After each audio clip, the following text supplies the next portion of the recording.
تو وہ لوگ جن کے دلوں میں کجی ہوتی ہے وہ پیچھے لگتے ہیں ان آیتوں کے جو ان میں متشابہ ہیں، فتنے کی تلاش میں اور ان کی حقیقت اور ماہیت معلوم کرنے کے لیے، حالانکہ ان کا حقیقی مفہوم اللہ کے سوا کوئی نہیں جانتا۔ والراسخون فی العلم یقولون آمنا به کل من عند ربنا وما یذکر الا اولو الالباب، اور جو لوگ علم میں راسخ ہیں وہ یوں کہتے ہیں کہ ہم ایمان لائے اس کتاب پر، یہ کل کا کل ہمارے رب کریم کی طرف سے ہے، اور یہ نصیحت حاصل نہیں کرتے مگر وہی جو ہوش مند ہیں۔ نجران کے عیسائیوں کا ایک وفد رسول پاک صلی اللہ علیہ وآلہ وسلم کی خدمت میں حاضر ہوا۔ آپ صلی اللہ علیہ وسلم نے دین اسلام کو تسلیم کرنے کے لیے حق و صداقت کے تمام دلائل دیے، تو تمام واضح دلائل سے وہ عاجز آ گئے، تو کہنے لگے کہ آخر آپ کے قرآن پاک میں بھی حضرت عیسیٰ علیہ السلام کا روح اللہ اور کلمۃ اللہ ہونا مذکور ہے، اور ان الفاظ سے حضرت عیسیٰ علیہ السلام کا الہ ہونا یا اللہ کی الہیت میں شریک ہونا ثابت ہوتا ہے۔ اللہ تعالیٰ نے مذکورہ آیات میں یہ آیات نازل فرما کر ان شکوک و شبہات کو ختم کر دیا، اور ان کی اس حجت کا جواب ایک عام قاعدے کی صورت میں دیا گیا جس کے سمجھ لینے سے شکوک و شبہات دور ہو سکتے ہیں۔ اللہ تعالیٰ نے ان آیات میں بتایا کہ آیات قرآنیہ دو قسم کی ہیں، ایک محکمات اور دوسری متشابہات۔ محکمات وہ یعنی جن کا مفہوم بالکل واضح، صریح، ظاہر اور بین ہے، جن کے مطلب اور معنی مقرر ہیں، ایسی آیات کو محکمات کہتے ہیں۔ یہ اصل میں بنیاد کی حیثیت رکھتی ہیں۔ ان آیات کو ام الکتاب بھی حق تعالیٰ نے فرمایا ہے، جس کا مطلب یہ ہے کہ ساری تعلیمات اور اصل اصول یہی آیات ہیں، اور انسان کے ہدایت اور عمل کے لیے یہی آیات محکمات ہی اصل اور کافی ہیں۔ اور دوسری قسم کی آیات وہ ہیں جن کے مفہوم اور مطلب میں مختلف پہلو نکلتے ہیں، اور وہ حقائق و مطالب انسانی حواس کی سمجھ سے بالا ہیں۔ مثلا اللہ تبارک و تعالیٰ کی ہستی، اللہ تعالیٰ کی صفات، مرنے کے بعد کی زندگی، قبر اور آخرت کا احوال، جنت اور دوزخ کی کیفیات وغیرہ، یہ سب چیزیں انسانی عقل و شعور کی گرفت اور سمجھ سے باہر ہیں۔ تو یہی ممکن ہے کہ اللہ تبارک و تعالیٰ انسان کو سمجھانے کے لیے اس میں تشبیہ اور مجاز کا پہلو اختیار کرتا ہے، تاکہ کسی درجہ انسان کی عقل و فہم میں یہ بات کسی حد تک سمجھ آ سکے۔ اس قسم کی آیات متشابہات پر بلا تحقیق و تفتیش ایمان رکھنا چاہیے۔ صحیح طریقہ یہ ہے کہ اس قسم کی آیات کو پہلی قسم کی آیات کی روشنی میں سمجھا جائے، جو معنی اس کے خلاف پڑھیں اس کی قطعاً نفی کی جائے، اور اللہ تبارک و تعالیٰ کی مراد وہ سمجھی جائے جو آیات محکمات میں اللہ تعالیٰ نے بالکل واضح فرما دی ہیں، اور کوئی ایسی تعویل اور توجیہ صحیح نہ سمجھی جائے جو دین کے مسلمہ اصول اور آیات محکمات کے خلاف ہوں۔ جیسے اللہ تبارک و تعالیٰ نے قرآن پاک میں حضرت عیسیٰ علیہ السلام کے بارے میں بالکل صاف وضاحت فرما دی، ان ہوا الا عبد انعمنا علیہ، سورۃ زخرف، وہ صرف ایک بندہ ہے جن پر ہم نے یعنی اللہ تعالیٰ نے انعام کیا۔ اور دوسری جگہ اللہ تبارک و تعالیٰ نے فرمایا ان مثل عیسیٰ عند اللہ کمثل آدم خلقہ من تراب، بے شک عیسیٰ علیہ السلام کا حال اللہ تبارک و تعالیٰ کے نزدیک مثل آدم کے حال کے ہے، اللہ نے ان کو یعنی آدم علیہ السلام کو مٹی سے بنایا۔ جیسے اور آیت ہے قال انی عبد اللہ آتانی الکتاب وجعلنی نبیا، عیسیٰ علیہ السلام نے کہا میں اللہ کا بندہ ہوں، اس نے مجھے کتاب دی، اس نے مجھے نبی بنایا۔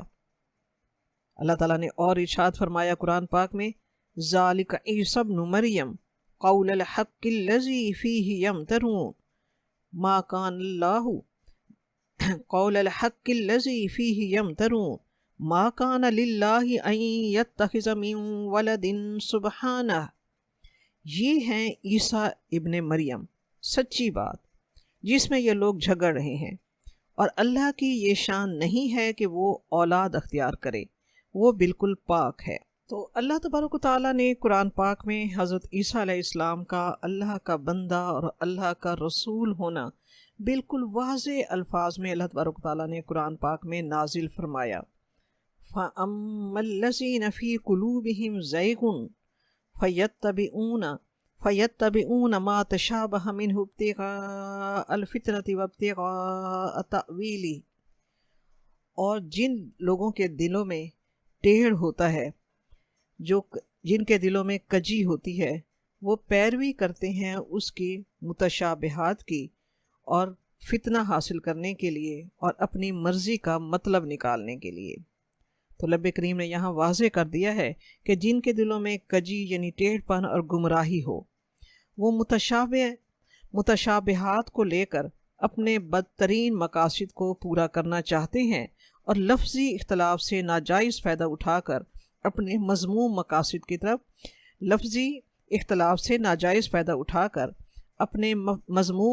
کی طرف موڑ لیتے ہیں۔ جو محکم آیات ہیں ان میں ان کا مقصد پورا نہیں ہوتا، ان کا مقصد فتنہ کی تلاش ہوتی ہے تاکہ اپنے ماننے والوں کو بہکائیں، اپنی بدعتوں کی مدافعت کر سکیں، جیسا کہ عیسائیوں نے قرآن پاک میں لفظ روح اللہ اور کلمۃ اللہ سے حضرت عیسیٰ علیہ السلام کے اللہ کا بیٹا ہونے کی دلیل کی، اور ان متشابہ آیات کو لے کر محکم اور صاف اور واضح آیات کو چھوڑ دیا۔ جب اللہ تعالیٰ فرما رہا ہے کہ قول انی عبد اللہ آتانی الکتاب وجعلنی نبیا، حضرت عیسیٰ علیہ السلام کی زبان ہی سے اللہ تبارک و تعالیٰ نے قرآن پاک میں نازل فرمایا کہ عیسیٰ علیہ السلام نے کہا میں اللہ کا بندہ ہوں، اللہ تعالیٰ نے مجھے کتاب دی ہے اور مجھے نبی بنا کر بھیجا ہے۔ تو وہ صاف اور واضح آیات کو چھوڑ کر وہ لوگ جن کے دلوں میں کجی ہوتی ہے، وہ ان متشابہات سے یعنی روح اللہ اور کلمۃ اللہ جیسے الفاظ سے اپنے مرضی کے مفہوم نکال لیتے ہیں اور نئی نئی بات کی تلاش میں رہتے ہیں تاکہ ان کی ذہانت اور فطانت کا ڈنکا بجایا جا سکے، یا کوئی فتنہ اٹھایا جا سکے، یا کوئی فساد ہو۔ تو سچی بات تو یہ ہے کہ آیات متشابہات پر ایمان رکھنا بلا تفتیش اور بلا تحقیق مومن کا کام ہے، جبکہ کیونکہ اللہ تعالیٰ نے خود فرمایا ہے وَمَا يَعْلَمُ تَأْوِيلَهُ إِلَّا اللَّهُ، ان آیات کی تعویل اور ان کا صحیح مفہوم اللہ کے سوا کوئی نہیں جانتا۔ تو جو کجی تلاش کرتے ہیں، جن کے دلوں میں ٹیڑھ ہوتا ہے، جو فتنہ برپا کرنا چاہتے ہیں، وہ متشابہات ہی میں بحث و تمہیز میں الجھے رہ جاتے ہیں۔ صحیح بخاری میں ہے کہ آپ صلی اللہ علیہ وآلہ وسلم نے فرمایا کہ جب تم ایسے لوگوں کو دیکھو جو متشابہات کے پیچھے پڑ گئے ہیں تو سمجھ لو کہ اللہ تبارک و تعالیٰ نے قرآن پاک میں انہی لوگوں کا ذکر کیا ہے، لہٰذا ان سے بچو۔ صحیح بخاری کتاب التفسیر۔ حدیث مبارکہ ہے کہ آپ صلی اللہ علیہ وآلہ وسلم نے فرمایا کہ میری امت میں سے ایک قوم ہوگی جو قرآن پاک تو پڑھے گی مگر اسے اس طرح پھینکے گی جیسے کوئی کھجور کی گٹھلیاں پھینکتا ہے، اور اس کے غلط مطلب بیان کرے گی۔ حضرت عبداللہ بن عباس رضی اللہ تعالیٰ عنہ نے فرمایا کہ تفسیر 4 قسم کی ہوتی ہے، ایک وہ جسے کسی کے سمجھنے میں مشکل نہیں، ایک وہ جسے عرب اپنی لغت میں سمجھتے ہیں، ایک وہ جسے جید علماء اور پورے علم والے جانتے ہیں، ایک وہ جسے بجز ذات الہی کوئی نہیں جانتا۔ فرمان نبوی ہے کہ آپ صلی اللہ علیہ وآلہ وسلم نے فرمایا کہ قرآن پاک اس لیے نہیں اترا کہ ایک آیت دوسری آیت کی مخالف ہو۔ آپ صلی اللہ علیہ وسلم نے فرمایا کہ جس کا تمہیں علم ہو اس پر عمل کرو، اور جو متشابہ ہو اس پر ایمان لاؤ۔ لہٰذا آیات محکمات پر عمل کرنا اور آیات متشابہات پر ایمان لانا ضروری ہے۔ ایسا ہی اللہ تبارک و تعالیٰ نے فرمایا وَالرَّاسِخُونَ فِي الْعِلْمِ يَقُولُونَ آمَنَّا بِهِ كُلٌّ مِّنْ عِندِ رَبِّنَا وَمَا يَذَّكَّرُ إِلَّا أُولُو الْأَلْبَابِ۔ اور جو پختہ کار ہوتے ہیں علم میں وہ کہتے ہیں ہم ایمان لائے اس پر سب کچھ ہمارے رب کی طرف سے ہے، اور نہیں نصیحت پکڑتے مگر عقل والے۔ پختہ علم والے یہی کہتے ہیں کہ ان آیات کی تعویل اور ان کی حقیقت کا علم اللہ تبارک و تعالیٰ کو ہی ہے، اس پر ہمارا ایمان ہے۔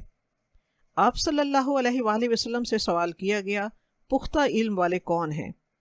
آپ صلی اللہ علیہ وآلہ وسلم نے فرمایا، جس کی قسم سچی ہو، جس کی زبان راست گو ہو، جس کا دل سلامت ہو، جس کا پیٹ حرام سے بچا ہوا ہو، جس کی شرمگاہ زناکاری سے محفوظ ہو، وہ مضبوط علم والے ہیں۔ مسند احمد میں ہے کہ آپ صلی اللہ علیہ وآلہ وسلم نے چند لوگوں کو دیکھا، وہ قرآن شریف پر جھگڑ رہے تھے۔ آپ صلی اللہ علیہ وآلہ وسلم نے فرمایا، سنو، تم سے پہلے لوگ اسی میں ہلاک ہوئے کہ انہوں نے کتاب اللہ کی آیات کو ایک دوسرے کے خلاف بتلا کر اختلاف کیا، حالانکہ کتاب اللہ کی ہر آیت دوسرے کی تصدیق کرتی ہے۔ تم ان میں اختلاف پیدا کر کے ایک کو دوسری کے متضاد نہ کہو، جو جانو وہی کہو، جو نہ جانو اسے جاننے والوں کو سونپ دو۔ نافع بن یزید رحمۃ اللہ علیہ کہتے ہیں کہ راسخ فی العلم وہ لوگ ہیں جو متواضع ہوں، جو عاجزی کرنے والے ہوں، جو رب کی رضا کے طالب ہوں۔ جو متواضع ہوں، جو عاجزی کرنے والے ہوں، جو رب کی رضا کے طالب ہوں، جو اپنے سے بڑوں سے مرعوب نہ ہوں، اپنے سے چھوٹوں کو حقیر سمجھنے والے نہ ہوں۔ پھر فرمایا کہ سب سے بڑی ہوش مندی کی بات یہی ہے کہ وَمَا يَذَّكَّرُ إِلَّا أُولُو الْأَلْبَابِ، سب سے بڑی ہوش مندی یہی ہے کہ انسان اپنی عقل کی حدود کو جان لے۔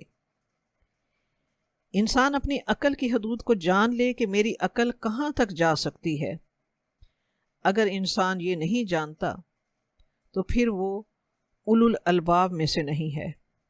بلا شبہ عقل بڑی شے ہے، لیکن اس کی اپنی حدود ہیں۔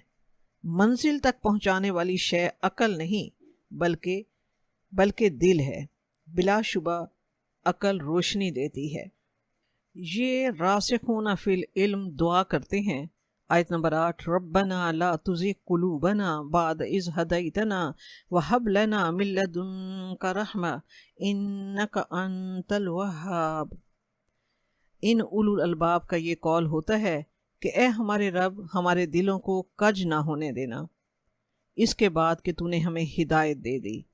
ہمیں تو اپنے خزانہ خاص سے اپنے فضل سے رحمت عطا فرما، یقیناً تو ہی سب کچھ دینے والا ہے۔ آیت نمبر 9، ربنا انک جامع الناس لیوم لا ریب فیہ ان اللہ لا یخلف المیعاد۔ اے ہمارے رب، یقیناً تو جمع کرنے والا ہے لوگوں کو ایک ایسے دن کے لیے جس کے آنے میں کوئی شک نہیں۔ یقیناً اللہ تعالیٰ اس وعدے کے خلاف نہیں کرتا۔ یہ لوگ اللہ تعالیٰ سے دعا کرتے ہیں، یا اللہ، ہمارے دلوں کو ہدایت پر جمانے کے بعد انہیں ان لوگوں کے دلوں کی طرح نہ کرنا جو متشابہات کے پیچھے پڑ کر برباد ہو جاتے ہیں، بلکہ ہمیں اپنے صراط مستقیم پر قائم رکھنا اور اپنے مضبوط دین پر دائم رکھنا۔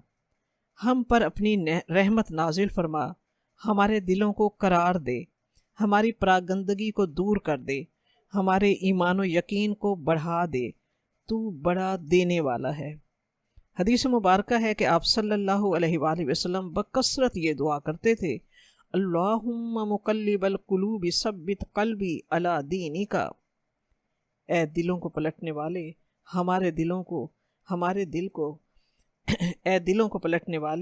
میرے دل کو اپنے دین پر جما دے۔ حضرت اسماء رضی اللہ تعالی عنہا نے ایک دن پوچھا، کیا دل الٹ پلٹ ہو جاتا ہے؟ آپ صلی اللہ علیہ وآلہ وسلم نے فرمایا، ہاں، ہر انسان کا دل اللہ تعالیٰ کی انگلیوں میں سے 2 انگلیوں کے درمیان ہے، اگر چاہے تو قائم رکھے، اگر چاہے تو پھیر دے۔ ایسے ہی راسخین فی العلم کی یہ دعا ہوتی ہے کہ اے ہمارے رب، ہمیں اپنے دلوں پر اطمینان نہیں ہے۔ دلوں کا ہدایت پانا اور حق کو قبول کرنا اور اس پر